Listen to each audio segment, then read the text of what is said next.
Thank you for joining the Tech and Culture Speaker Series. My name is Marcus Webb, and I'm the Economic Inclusion Fellow here at Center State CEO, and I also will be moderating tonight's event. Before we get started, I wanted to say thank you to JP Morgan Chase for sponsoring this event and sponsoring a lot of the tech and culture work, well, actually all the tech and culture work that we're doing around trying to really diversify tech here in Central New York and bring everyone inspiring stories of diverse professionals from around the nation and locally to really build that mental bridge between the audience and the potential career in the world of tech. So again, thank you, JP Morgan Chase, for sponsoring this event and all of the future tech and culture events that you do sponsor. I also wanted to go over a few housekeeping rules.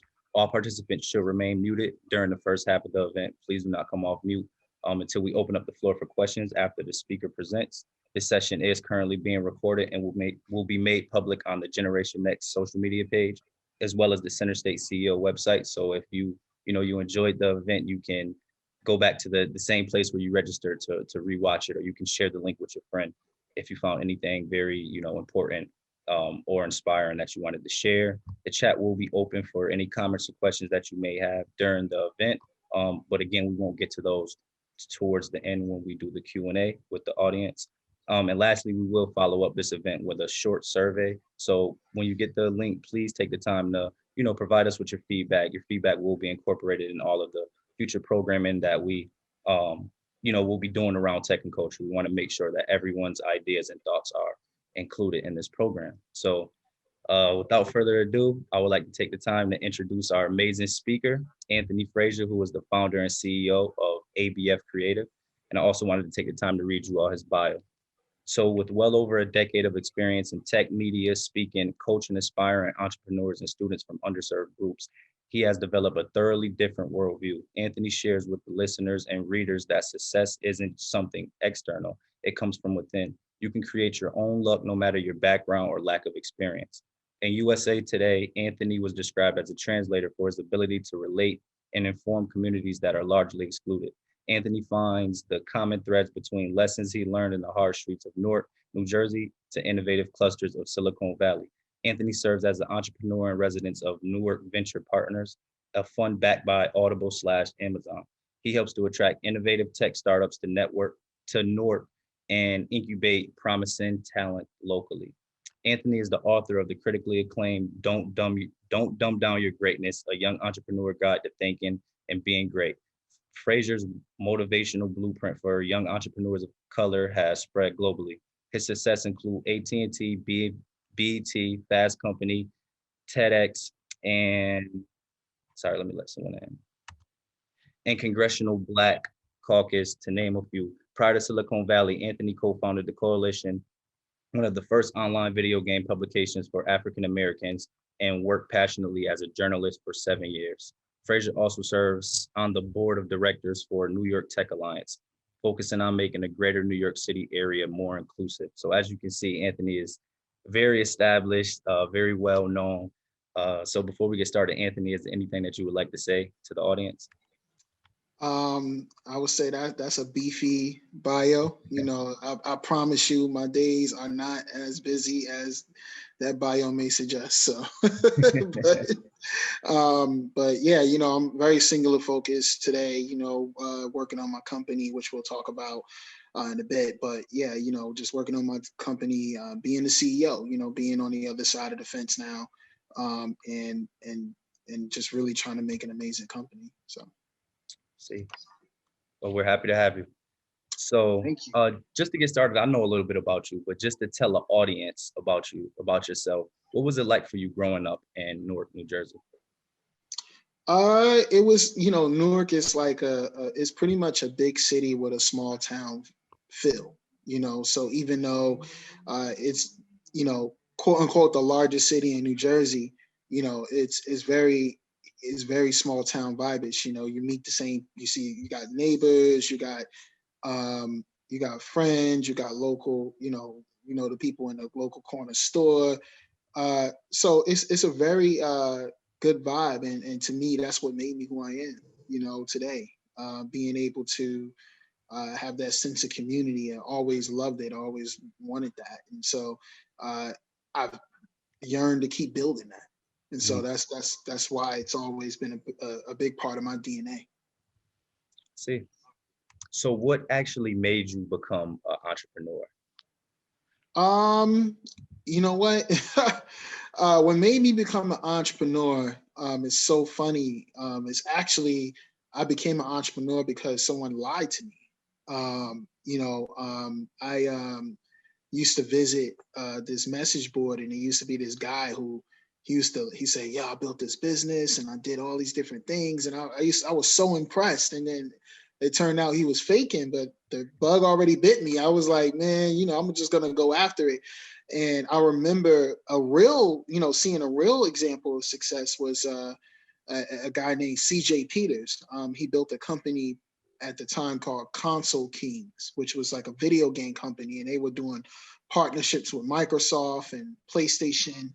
And for me, being a young kid, always trying to get into the video game industry, I seen a black man, doing all these big partnerships with these big corporations. I was like, how do I do that? Like, I want to do that. And I remember him inviting us out to his events and all the different, initiatives he was running. And I was just very inspired by everything that he was doing. It was that was the second time, and that was the most effective time when I was actually able to be in front of someone, see their success, being able to experience their success. That was it for me. I wanted that for myself. Did you stay in contact with him throughout like Yeah, your yeah. He entrepreneur actually journey? spoke. Yeah, he actually spoke at a conference of mine a few years ago that I hosted. And yeah, we touch base every couple of years. It's actually been like about a year and a half since I last spoke to him. But yeah, he's always been an inspiration, and I always tell him that. I make sure I'm very vocal about who inspired me. See, so speaking of that, do you mind telling the group how important, if it's important, to have like a network as an entrepreneur? How important is that to support you in your Um, business? so for me, having a network, you used to always hear that term, your network is your net worth is your network, and I never truly knew, um, I never really truly experienced what that meant until I became an entrepreneur. I used to hear it all the time. But the truth is, a lot of the opportunities that I've received in my life that have been like transformational opportunities that have taken me to the next level have always come from my network. It's always come from people who I knew, whether it be money, whether it be a job, whether it be a new client. And so to me, that's when I really started to invest in relationships a lot more than just trying to make a connection or trying to get hooked up. I was really trying to build those relationships with people, and it's just like investing. To be honest, a lot of people are on Robinhood investing in stocks now. That seems to be a lot of new interest. And I would treat relationships the same way. You look at a certain stock or you look at a certain person. Start investing now. Start providing value now, Mhm. because you never know what that can turn into, number one, but you don't know when it can actually become valuable for you. So start making those moves now and treat it like investing. Great advice. Great advice. So kind of backtrack a little bit, to what made you become an entrepreneur. Did you like have any prior jobs before you jumped into the field, or was it just something that you just jumped right into and you never looked back? I did have a prior job. I used to work at Kmart. That was the only job I ever had. Okay. I actually worked at Kmart. No, I'm lying. That's not the only job. Before that, I worked at Stop and Shop. So I was doing the carts outside and Stop and Shop, and used to pass people I graduated high school with. They looking at me pushing the carts around and everything Mhm. like that, with the hat that hardly fit me. It was super embarrassing. And then I got a job at Kmart, loading trucks, unloading trucks, working in the receiving dock. And it was one of the worst jobs of my life. It'd be times where, you know, I would have to unload the entire truck by myself because, two other people, three other people decide not to come to work that day or something like that. And so I've really felt the pain of labor. And then that was when I would do that at night. But then in the daytime, I would spend that time building, a business that I had at the time called the Koalition, which you just spoke about. Mhm. So it was one of those transformational moments for me in my life where I was like, what can I do to do this full time? I don't want to unload trucks all the time. And so the pain really became a catalyst for my for everything else I've done. The pain of just like not wanting to do that work. So Mhm. All right, one last question to piggyback off that. So you never had the dreams of, getting the big corporate job and, working for 20, 30 years and then eventually retiring. That never was a dream for you? nah, because it never was an option. Okay. So to me, I think for that to be a dream, it had to be something that was presented to me. Like I didn't see that. That was never a thing for me. Mhm. Especially growing up, in Newark, New Jersey, like those opportunities just seemed so far away from where I was at. And then even growing up, my mother actually moved us to the suburbs when I was in high school. And even when I got there, my mindset was already baked in. It was like whatever mindset that I had when I was in Newark, it was kind of hard to get rid of. Mhm. And so I never really saw myself as working in corporate America, even though all the people around me were doing so. I always knew I wanted to do my own thing. Mhm. I just didn't know entrepreneurship was that thing. I just knew I just didn't want to do a corporate 9 to 5. And if I did have to do it, I wanted it to be in video games, like Right. like make me the executive of Xbox or something. Like Right. that's what I wanted to do. I just wanted to have fun. So that was my mindset at that time. I see. So to get in a little bit about your business, can you tell us what is exact? I kind of read a little bit about it, but what is Mhm. ADF Creative? So ADF Creative is a little different because a lot of times people, when they hear I have a podcast production company, they think, oh, you just making podcasts for businesses? I got an idea. I want to pitch my idea. But what makes ADF Creative different is we're a multicultural podcast network and production company, but we use machine listening technology. And so a lot of people heard of machine learning technology. And machine learning is when you kind of use some form of AI to kind of create something. Well, machine listening is the same way, except that we're using data to determine what's the right voices to pick, what's the right music to pick, all these different things that actual advertisers and marketers use to create ads. We're using that same technology to create podcasts for people of color. Over 2 million podcasts exist in the world right now. But a lot of people don't know over 41% of the listeners of podcasts are people of color. Mhm. That's nearly half. And you got brands and you have marketers who are trying to appeal to these audiences, but they don't know if their messages are really hitting the right people. And if you look at the podcast landscape, it's majority white and it's majority male. So those are all the pain points that we're trying to hit with ADF Creative, and we're partnering with companies like Macro. We're partnering with companies like Audible, and we just recently announced our investment from Morgan Stanley, investing in ABF to really just help us, fire charge and go after this problem, Mhm. because podcasts are the next big wave, and it's growing rapidly. It's going to be a multi-billion-dollar industry by the end of this year. Uh, so we need to make sure that the content that's going out and the content that's being created uh, is not only by people of color, but it's actually addressing the concerns and telling the stories from people of color as well. So that's what ABF Creative is. I see. So was the fact that you're trying to, fill that void and, address those issues, would you say that is your biggest motivation for starting it, or did you have other motivations? My biggest motivation was, I'll be honest, man. When I got out of high school, the first thing I did was I decided I wanted to be in the film industry, and I wanted to make movies. I wanted to be creative. I immediately, when I dropped out of the college I was going to, um, I instantly, got into the tech industry, and as far as like building that tech website, building a video game website, and getting into it.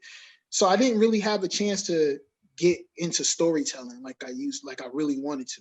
So when I was in Newark Venture Partners, which is the VC firm, Audible's right upstairs. And so I'm going to their cafeteria, hearing people talk about the projects that they're working on and the stories that they're telling and all these different things. And I'm just not hearing any Black stories. And then I'll go online and I would, hear about these true crime stories and how, how it's so popular and Serial, which was a big hit, but still no more Black stories. And so there's a huge void to fill there. The Black story is the American story. The stories of people of color are American stories. This isn't a niche topic.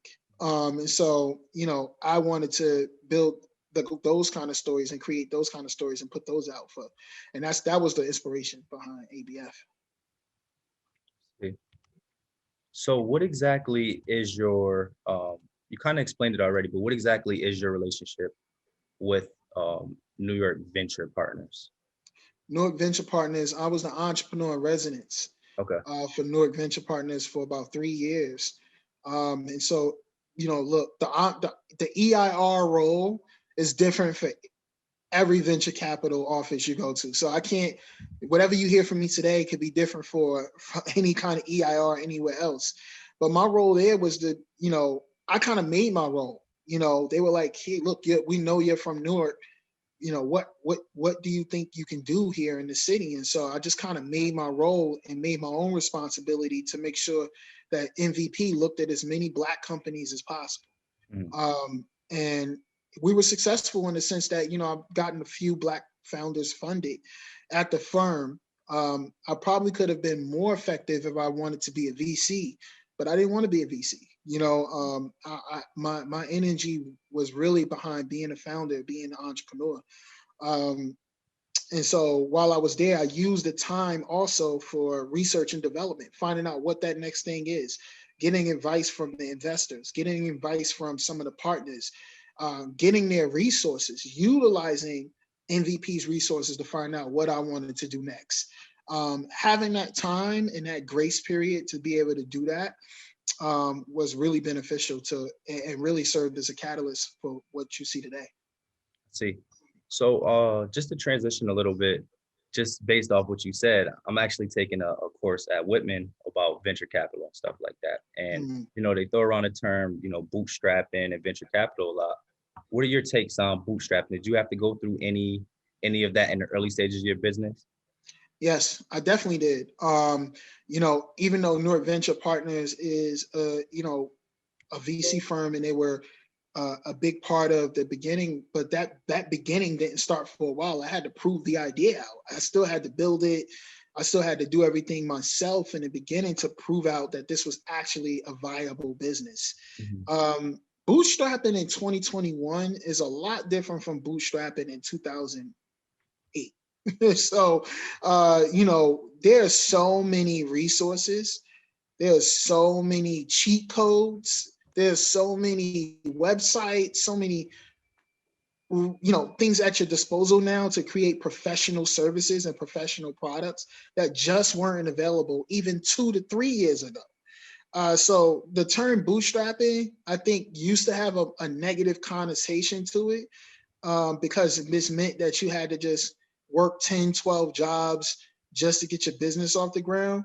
But to be honest, I'm seeing so many successful side hustles become main hustles. So to me, I encourage bootstrapping.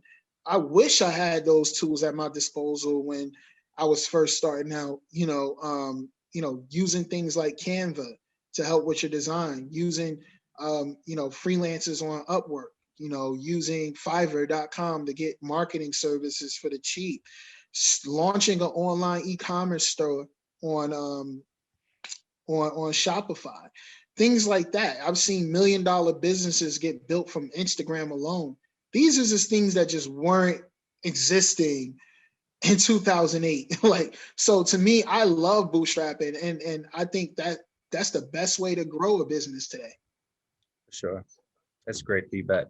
And what is your take on, entrepreneurs with a great startup, looking for venture capital? Do you think it's smart to do that? Or is it like situational based on what's the needs of that actual entrepreneur? Yeah, I in the Black community, especially people of color, I think, sometimes we get excited about you know, a lot of founders would get excited about the term, you know, venture capital and the idea of getting investment dollars from an investor, which could be $500,000, $100,000, you know, whatever it may be. But the one thing we always forget is that you're actually bringing in a partner. Like, this isn't someone who's just gonna give you money and then just chill. Like, no, you're actually bringing in someone and you giving them permission to have a say in your business. Don't forget that part. Like, your investment is not free money. Like, and not only that, they're taking equity. And if you're not careful, they might be taking more than they should be. So there's a lot of, you know, more than the time we have to go through the ramifications of receiving VC dollars. But I just think that you have to really do your research and make sure that you're getting money from investors that's going to really truly bring value to your business. You have to always remember that you're bringing in a partner. You're not just bringing in money that's going to sit still. And if you are bringing in money that's just going to sit still, then is that even money you want? Right. You know, so like, that's not even money that you want. I need money that's going to, you know, be an actual value to me. Like, I need these investors to make other introductions. I need investors that's going to make introductions to clients. Mm-hmm. I need investors that's going to bring creative ideas to my marketing to help me grow, help me scale.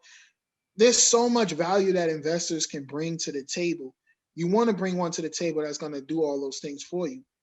And you need to be smart about your equity. You need to be smart about the term sheet, the kind of terms that you're agreeing to. These are all things that I rarely hear people talk about. You know, they just think about the check and they don't think about what comes with it. So I think it's, if you want to take venture capital, my company is venture funded. You got to also know that VCs want a huge return on their money. You know, rarely is it that a VC say, hey, they're not giving you $10 to get, you know, to get $15 back. Mm-hmm. They're giving you $10 to get $30 back, if not more than that. So you got to really think about how fast they want that to happen and how big they want that to happen. So you really got to think about the scale and what you want what size you want your business. No investor is investing in a small business. They don't invest in companies for them to remain small. You got to remember that too. So you got to always have a really grand vision on how you're going to get to the size that most investors want you to get at, and you have to do it in a fairly quick amount of time. So those are the things that I think people should think long and hard about before they consider taking on investment dollars. I think that's a great tip for anybody on here that's, you know, thinking about being an entrepreneur or aspiring entrepreneur. That's a great tip for sure. Right. Yeah. So where do you see your business and yourself as a whole in around 3 years? In 3 years, I see us as a definitely a multi-million-dollar company. We will have pretty much locked down the multicultural market when it comes to podcasts and beyond. And I also see us doing TV. I see us actually getting into television. We're licensing a lot of content now to be featured as, you know, content for books and television and movies. So I definitely see that as in our future.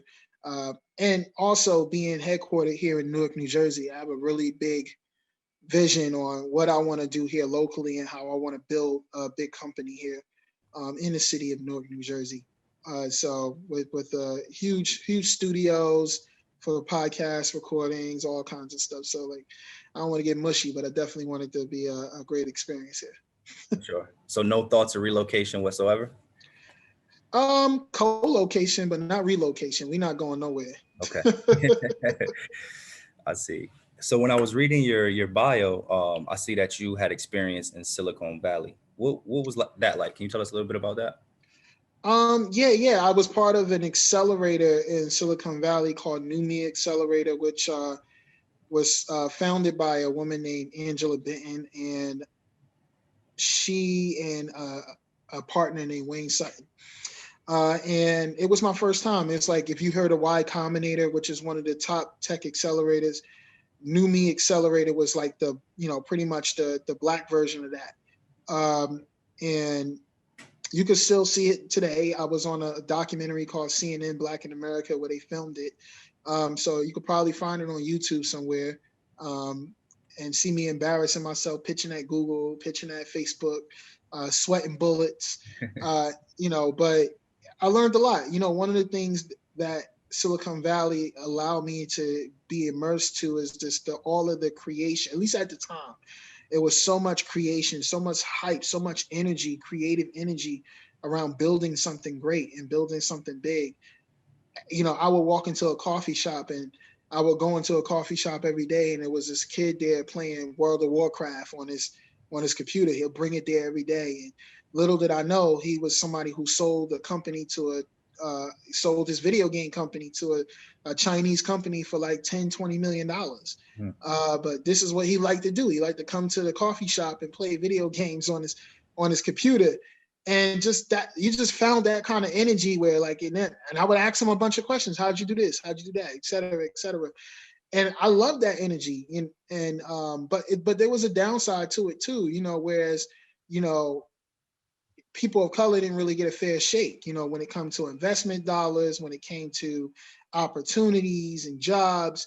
Those were things that face us as a problem systemically across America, and Silicon Valley was no different. So, to me, while it was fun to be in that creative area around that creative energy, I wanted to figure out how can I bring that energy back to where I was. Did you feel any of that pressure personally? And if you did, how did you deal with it? As far as like racism as far as that. Definitely. I think I definitely have, been judged before I said anything, before I opened my mouth.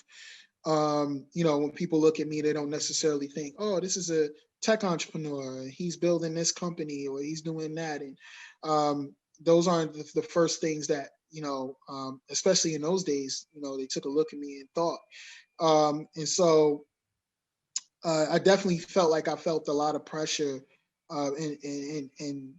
and felt like there was some, glass ceilings there for me. Even today, as entrepreneurs, Black entrepreneurs today, there's still a lot of systemic glass ceilings that exist, especially around funding and so many other areas. So it's definitely something that I faced when I was in Silicon Valley then, and definitely something that I think entrepreneurs face today. So kind of to go back to your business, how did you gain a competitive advantage over, competitors? If there are anybody that's doing something similar to you, how did you gain that, advantage over them from your perspective? One of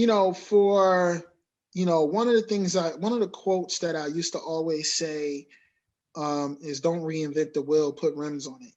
So the rims is my advantage. I'm not doing anything different from anyone else. I'm just doing it my way. I'm just doing it the Anthony way, and the Anthony way is all I needed to separate me from everyone else.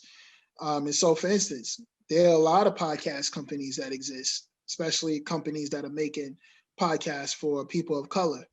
What makes me different is we're doing machine listening. We're implementing technology, innovative technology in the process, into the production process. We're paying attention to frameworks that allow us to be efficient and cost effective. These are things that matter for business, but these are things that separate me from everyone else, because now I'm able to move quicker. We have a podcast called African Folktales, which we recorded 5 months of content in 1 month.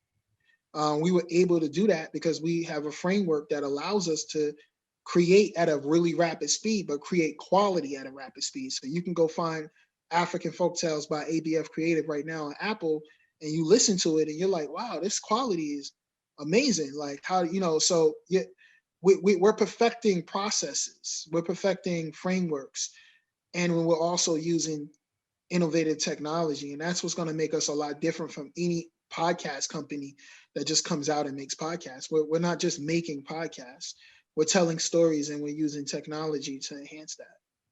See, I believe based on a prior conversation that we had, and you can call me out if I'm wrong, but you mentioned the voice of a grandmother, a Black grandmother, resonates with, young Black men better. So you went out and got, an older Black woman, and recorded her reading the script. Is that true, or am I making that up in my head?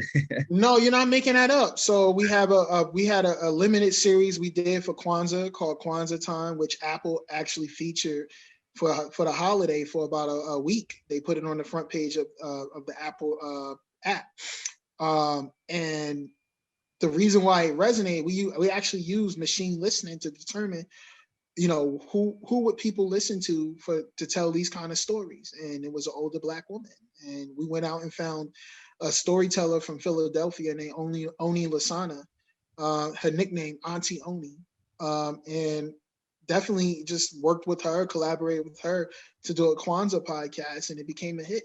It was one of the most exciting experiences we've had putting together content, and it was well received. The world got the chance to listen, especially when Apple put it on the front page. It was one of it was one of the most surprising things that we've seen happen, and one of our largest successes. Beautiful. So you kind of mentioned, a little bit of those systemic barriers that, Black and brown entrepreneurs have, or, people working in tech, and Black and brown people working in tech in general. But what are some other challenges that you can point out just from your experience, if there is any? Challenges as far as like Black entrepreneurs may face? Yes. I mean, the largest ones are the lack of funding. To me, is risk capital. I think that's the largest one. A lot of Black entrepreneurs, especially that come from backgrounds like mine, we don't have that rich aunt, rich uncle who can, slide us a good 10 grand to get an idea off the ground or something like that. We don't have that luxury. Whereas there's a lot of entrepreneurs who have, not just that, but they got friends. They got friends who got money and can help them. I seen an entrepreneur, very successful entrepreneur, get on Twitter and brag about not taking VC money. And so he was just like, yeah, I didn't have to take VC money. I'm good. And I was like, wow, man, this guy must be amazing. So I went and read his blog post, and he was talking about, yeah, my friend down the street gave me 15 grand. And then my other friend gave me 20 grand. And then I'm like, wait, hold up, man. Like that ain't, you made it seem like you like you really pulled yourself up by your own bootstraps. But that's what we got to really do. We don't have family and friends money. And I think that's one of the largest things that kind of keeps us from really truly getting off the ground. And so that's what I think needs to happen. We need more venture capital. And there's a lot of Black funds. I just saw another Black fund get $100 million today. Another one raised one a few months ago, and then a few months before that. But that money is not necessarily hitting the people it needs to hit. And I'm willing to be proven wrong, but I'm in a position to kind of receive some of that money eventually, because and as a venture-backed company, I have to get to a certain level, and then I'm in a Series A, and then I'm in a Series B, etc. But what about that seed stage? When are we going to start getting real bona fide seed stage investment in Black and brown communities? That's really where it's needed.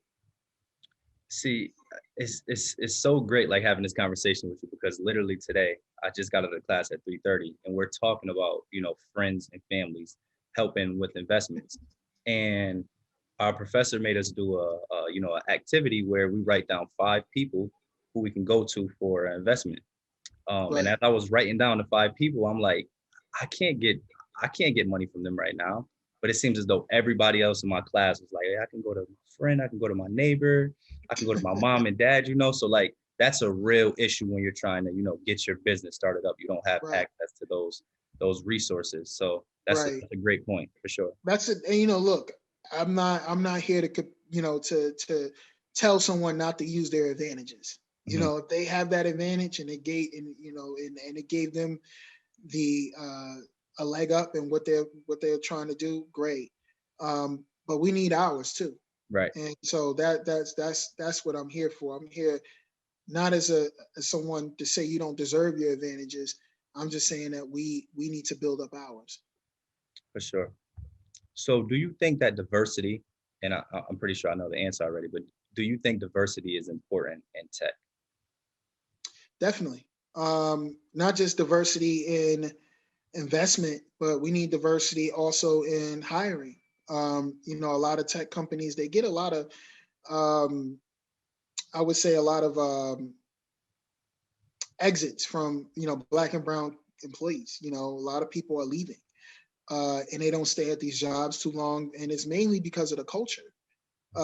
They don't mix with the employees, or they have a very questionable experience with management.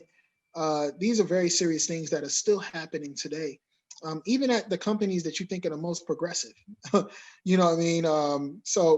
It's a huge problem, and we need more investment from larger companies into not just hiring Black employees and Latino employees, but figuring out how to keep them. We need more investment into that. How do you build culture that really helps people feel like this is a place that they want to be for a while? And that's something we're very intentional about. We just started hiring today. This week, actually, we started putting up some new jobs. And we're being very intentional about diversity, but we're also going to be very intentional about creating a culture that makes people want to stay for the long haul, especially in the startup world. I think that's really important. So you mentioned those barriers, of the company creating that culture for people to feel welcome in, the tech industry.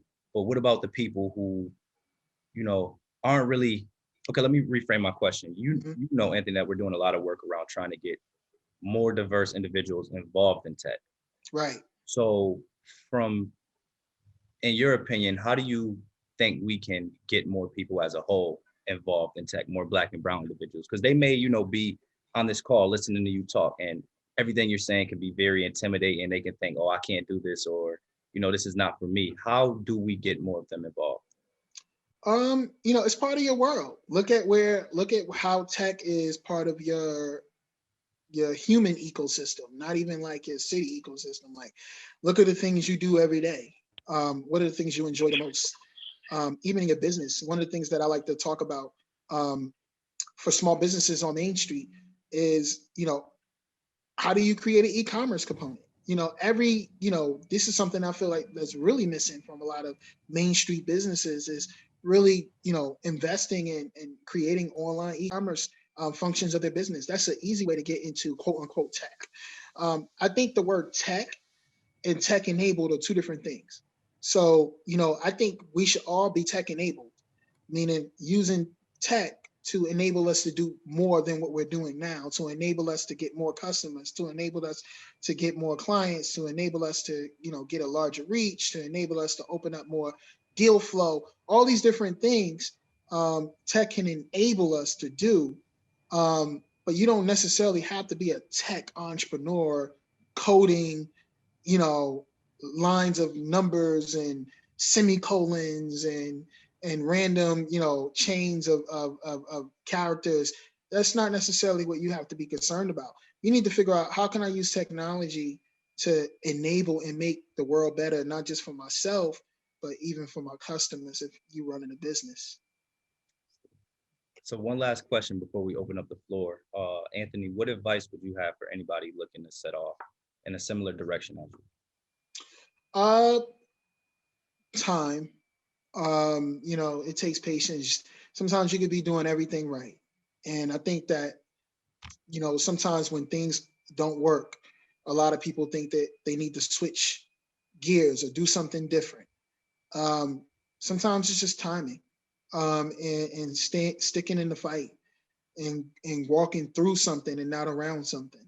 Um, that's the best advice I could give, is really just stick it out um, through the rough times, and success is on the other side. Great advice. Okay, I'd now like to open up the floor for any questions you would have for Anthony based on what he just presented. You can drop them in the chat and I'll read them off to him, or you can come off mute and ask him personally. I don't have a specific question. I just want to thank you for. I joined a little late, but this has been very informative.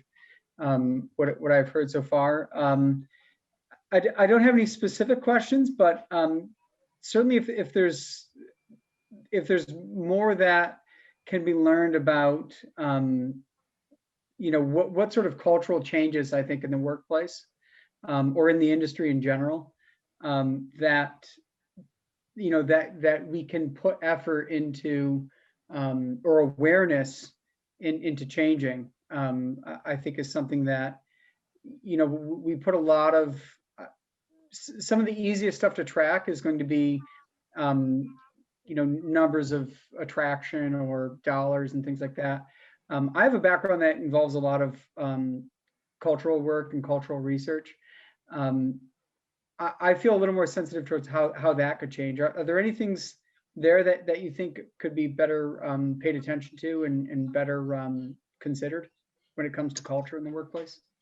Yeah, I mean, I'm definitely not an expert in culture, and that's something I'm looking to, as now being in the CEO position, figure out how I can get better at it. But just from being who I am and being around people who have worked at these companies, it's really just figuring out ways that we can learn more about each other.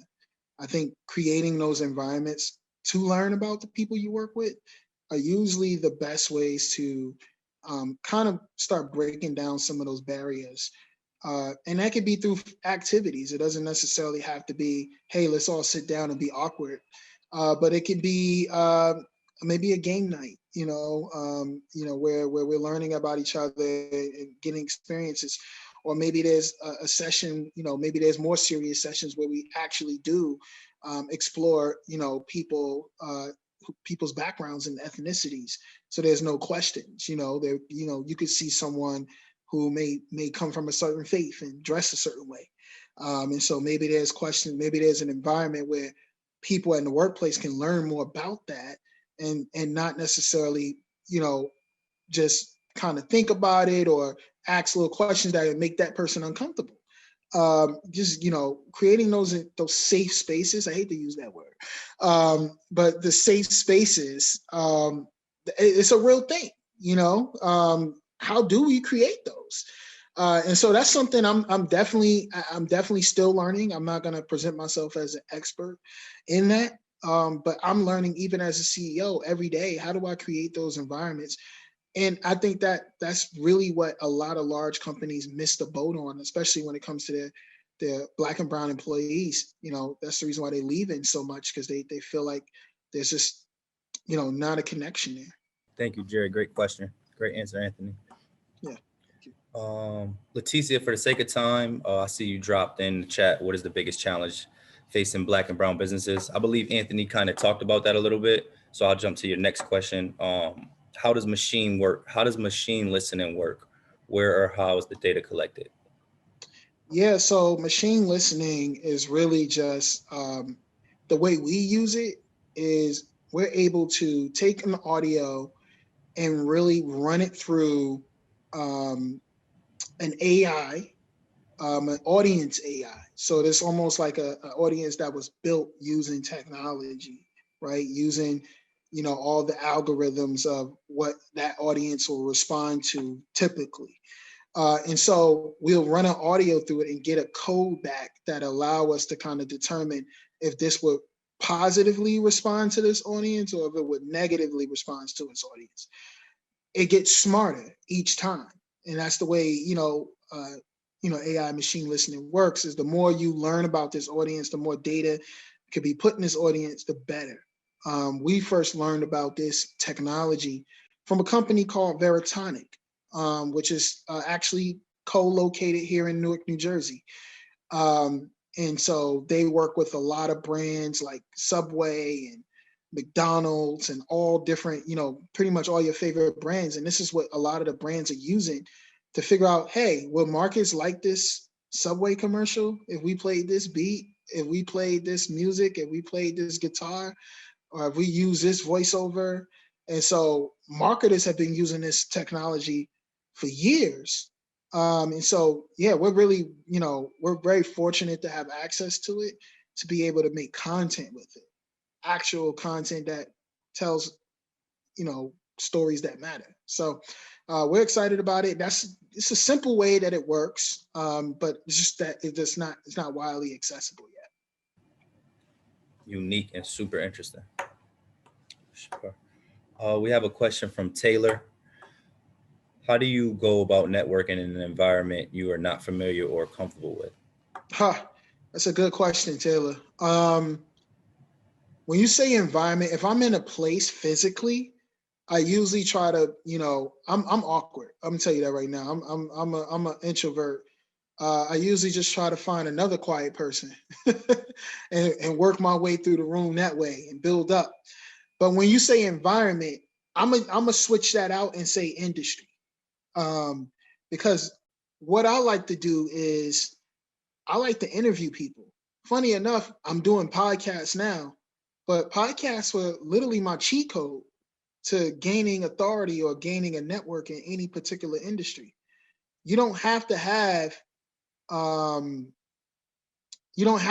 would say, a big following. You can even make like a regular website. You can go to Weebly or something and just say, hey, this is the Taylor podcast about machine learning, and go find a bunch of people who are experts or who work in the machine learning industry and start interviewing them. That's how you build your contact list up.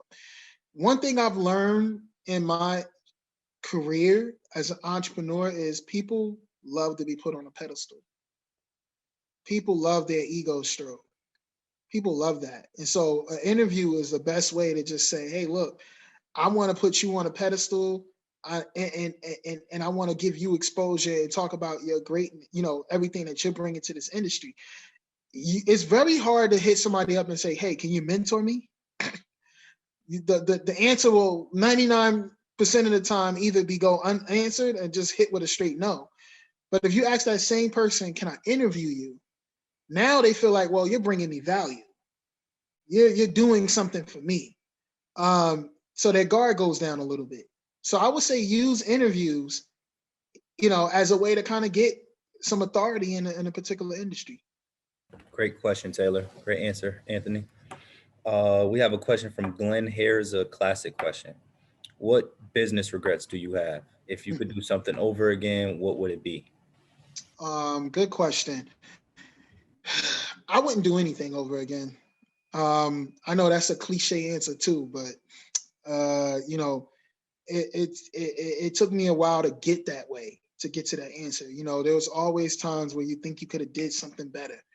Man, I could have answered that question better, or I could have did that meeting. I actually just had a meeting last week with a really large company. It's a $1 billion company, and we wanted to do business with them, and they turned us down.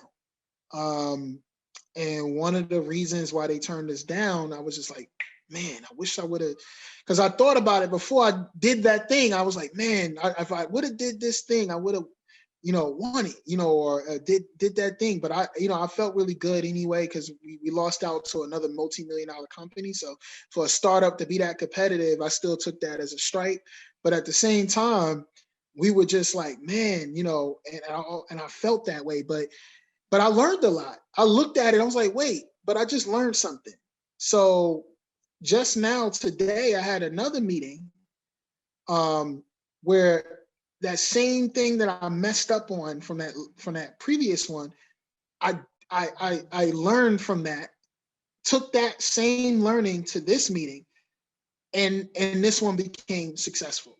So, is it really a regret if you learn from it? Like, to me, I think long as you leave an opportunity, if it was, if the opportunity didn't work out, long as you do a post-mortem and you figure out what went wrong and you learn from it, I don't really think there's anything to regret at that point. Yeah, it's going to sting in the beginning. Okay, it always stings. But I think in hindsight, you're never going to know you're better off till the moment comes and you're like, oh, wow, I was better off. But just trust me, you're better off. What's for you is for you. Do we have any other questions for Anthony? Question from Megan. When those moments happen, how do you gather yourself to do the post-mortem? It usually got to be like a day or two later. Like I'm not doing a post-mortem on the first day. On the first day, I'm wilding out. Like I'm like, yo, who they think they are? You know, blah blah blah. I go through my email. You gotta let it out. You gotta get the emotions out. You know, because then if you don't, it's gonna be all festering in you and all of that. So you want to get the emotions out. But honestly, you know, it kind of leaks into the next question, was, you know, mentorship.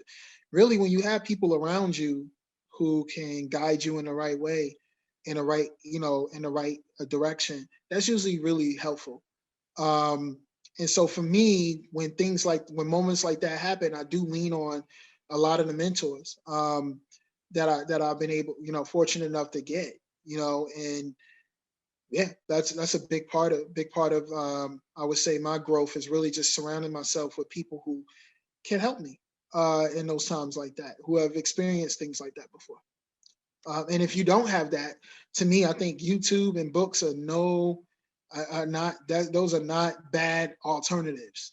I've gotten plenty of mentorship from a book than I did, you know, than I did from actual, you know, life. So, you know, don't fray away from a book or a YouTube video just because you know, those things are, you know, not necessarily a human person, but there's a lot you can learn from those experiences. You know, Rockefeller and, you know, Henry Ford and, you know, Sam Walton and all these, you know, Spike Lee and Tyler Perry and Will Smith. All these people have gone through failures just like you, and they documented them.